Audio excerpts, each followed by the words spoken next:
आज दूसरा दिन है आईपीओ का, क्या व्यू है आपका? गो डिजिट दीप, इस आईपीओ के बारे में जितनी ज़्यादा पढ़ाई की मैंने उतना ज़्यादा मेरा मन पैसा नहीं लगाने की, राय देने की तरफ अच्छा। बनता हुआ दिखा है। ओके। तो इसीलिए शायद एक दिन मैंने एक्स्ट्रा भी लगाया है। तो क्लियर कट पहले तो मैं बता दूं कि इस आईपीओ में पैसा लगाने की राय अवॉइड है।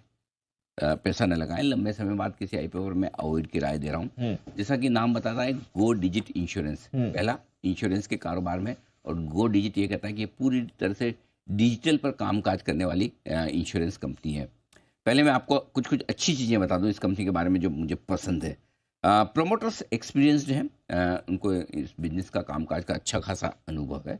दूसरा, ये पहली ऐसी इंश्योरेंस कंपनी है, non life insurance company. Non life मतलब ये मोटर व्हीकल, प्रॉपर्टी वगैरह इस तरह के जो इंश्योरेंस है, ये क्लाउड से ऑपरेट करती है, मतलब पूरी तरह से डिजिटल ही है। राइट। फिजिकल कुछ नहीं है, डिजिटल। तो कॉस्ट काफ़ी आपकी कम हो जाती है। नेचुरली आपको इंफ्रास्ट्रक्चर बनाने की जरूरत, फिजिकल बनाने की जरूरत नहीं है। ये पहले अपने आप में तो हाई टेक इंश्योरेंस कंपनी है। एंकर बुक जो आई है, बड़े बड़े एफआईज के नाम आए हैं, एक आध लोकल फंड भी है, लेकिन एफआईज इन्वेस्टर्स के नाम अच्छे हैं जिन्होंने एंकर बुक में पैसा लगाया है। इन सबसे भी ज़्यादा अगर आप जानते हैं, मानते हैं और उन्हें फॉलो करते हैं तो किंग कोहली इस कंपनी में इन्वेस्टर हैं। बिल्कुल। अनुष्का शर्मा भी है। हालांकि मैं उन्हें क्रिकेट के लिए फॉलो करता हूँ। मैं तेंदुलकर साहब, धोनी साहब और किंग कोहली साहब को क्रिकेट के लिए फॉलो करता हूँ, म्यूचुअल फंड में पैसा लगाने के लिए नहीं जी। लेकिन अगर आपको किसी कंपनी में उनके हिसाब से आपको लगता है तो ये एक पॉजिटिव है कंपनी में कि बड़े हाई प्रोफाइल नाम है। ये तो हो गए पॉजिटिव। अब आइए नेगेटिव साइड पर। नेगेटिव साइड पर दीप, मामला ऐसा कि जितना मैं नेगेटिव देखता हूँ उतना मुझे नेगेटिव और ज़्यादा नज़र आते हैं। तो अब मैं शुरुआत करता हूँ नेगेटिव्स के साथ में। पहला, ट्रैक रिकॉर्ड नुकसान का है। वित्त वर्ष 2021-2022 दोनों में लॉस किया था। 2023 में 35 करोड़ का छोटा सा मुनाफा किया था। तो ये पहला प्रॉफिट 2023 में आया है, पिछले वित्त वर्ष में। इस साल 9 महीने के जो नंबर्स हैं वो थोड़े से आपके प्रॉफिट के ज़रूर हैं, लेकिन पहला प्रॉफिट है, अभी तक नहीं। तो अब तक का ट्रैक रिकॉर्ड ये रहा है। दूसरा, मोटर व्हीकल इंश्योरेंस, इस कारोबार से ज़्यादा, मतलब इनको जो बिजनेस मिल रहा है वो अपने ना गाड़ियों का इंश्योरेंस कराते हैं। तो 60% से ज़्यादा बिजनेस वहीं से आता हुआ दिख रहा है। तो ये, अब ये जो सबसे इंपॉर्टेंट चीज़ है जिसकी वजह से मुझे ये पसंद नहीं है, फाइनेंशियल्स। बहुत ज़्यादा महंगे वैल्यूएशंस पे स्टॉक आया है और यही सबसे बड़ी समस्या है दीप की। अगर आप देखिए वित्त वर्ष 2023 की अर्निंग पर अगर आप देखेंगे तो 668 के पी मल्टीपल पर है, और ये 9 महीने के अर्निंग्स में अगर देखो तो 145 के मल्टीपल पर है। अब यार मेरे पास में दूसरी कंपनियां मिल रही है ना। आज में आईसीआईसीआई लोम्बार्ड मुझे 48 के मल्टीपल पर मिलता है, न्यू इंडिया मुझे इससे सस्ता 38 के मल्टीपल पर मिलता है, स्टार हेल्थ जो इसी तरह का बिजनेस में 54 के मल्टीपल पर। तो मुझे इतना महंगा खरीदने की कोई ज़रूरत है नहीं। दूसरी चीज़, उसके बाद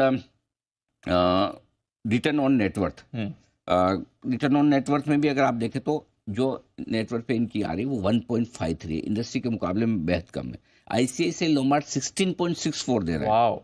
okay. New India 5.13, star health 11% से ज़्यादा। तो ये 1.5% के उस पर मैं क्यों भेजूं? सही बात है। बराबर है। सही तो बात। ये दूसरी तीसरी चीज़। इसके अलावा अब आइए सोल्वेंसी रेशियो, जिससे आपको पता चलता है कि कंपनी की फाइनेंशियल स्ट्रेंथ क्या है। 1.6 टाइम है, ठीक है।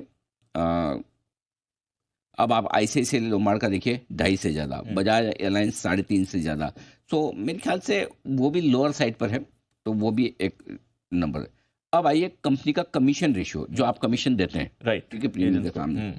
9 महीने का जो आंकड़ा कमीशन रेशियो 25 टाइम है करीबन करीबन, जबकि आईसीआईसीआई लोम्बार्ड का 3 टाइम है, न्यू इंडिया का 8 टाइम है। तो ये भी ज़्यादा है। तो आप कंपटीटर्स के मुकाबले में कमीशन काफ़ी ज़्यादा दे रहे हो।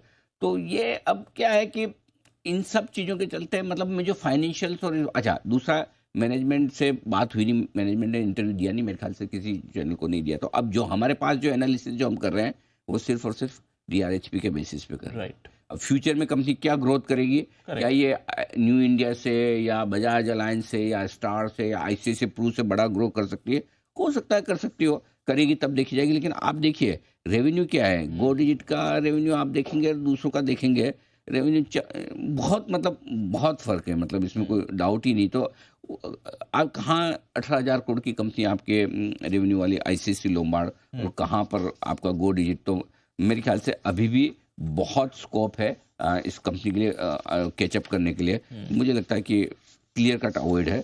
और ये वैसे वाला मामला है कि नए ज़माने के ई कॉमर्स कंपनी वाले टाइप के जो आईपीओ जो लिस्ट होते हैं, खाली इसमें और पुराने आईपीओ में एक ही फ़र्क है, इन्होंने प्रॉफिटेबिलिटी आने के बाद किया है, लेकिन प्रॉफिटेबिलिटी का ये पहला ही साल है। तो मैं लिस्टिंग के बाद मैनेजमेंट को देखना सुनना चाहूँगा, आगे के फ्यूचर प्रोजेक्शंस देखेंगे, फिर देखेंगे कि क्या वाकई में इतने महंगे वैल्यूएशन जस्टिफाई है या नहीं। फिलहाल अवॉइड करें, दूर रहें, फिलहाल अवॉइड करें। ओके, अगर किसी को करना है आप अपने रिस्क पे करें। मेरा एनालिसिस प्योरली फाइनेंशियल्स पे है, वैल्यूएशंस पे है।